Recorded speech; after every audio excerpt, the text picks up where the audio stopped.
here with the authors of She Said, Jodi Kantor and Megan Twohey of the New York Times.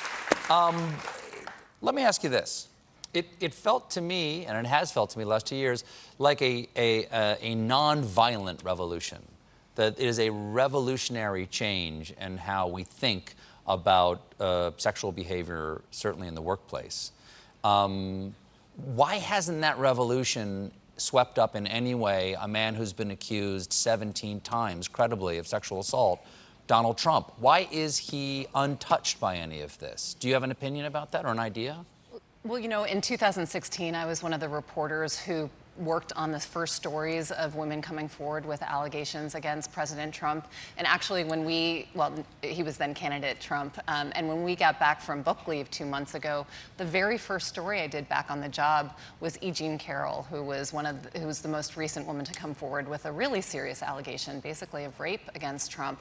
And so Jodi and I have spent a lot of time wondering about why certain stories stick and why they don't. And what we found is time and again, when these allegations push into the political realm, whether it's a Democrat, whether it's a Republican, whether it's Trump, going back over the years, they quickly descend into holy war. And oftentimes the women basically are almost forgotten as both political sides go to war against each other. Well, there's a level of tribalism there, I suppose, that no one forms their identity in association with Harvey Weinstein necessarily, but a particular politician or political figure is part of their identity. And if they're guilty, somehow I'm guilty for supporting them.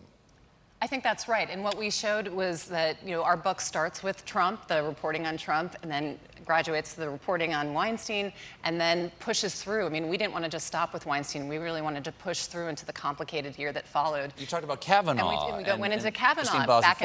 Once again, back into the political realm. Why was it important for you to include that in there? Well, we really thought that Christine Blasey Ford became one of the most polarizing figures in the Me Too era. People walked away from watching her testimony. Some people thought she was a villain. Some people thought she was a hero. And when we were able to kind of piece together the backstory of her private path to testifying in Washington, we realized it was so much more complicated than either side knew.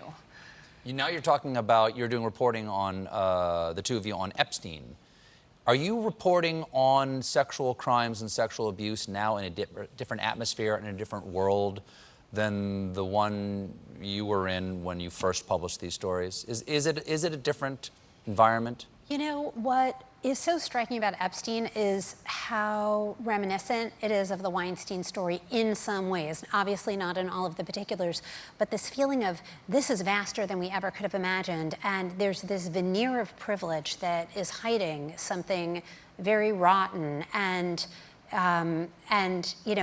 complicity and enabling. How could all of these people have gotten swept up into actually helping with abuse? So there's a bit of a feeling of deja vu for us. Jodi, Megan, thank you so much for being here. The book is She Said. It's available now. Jodi Kantor, Megan Twohey, everybody. We'll be right back.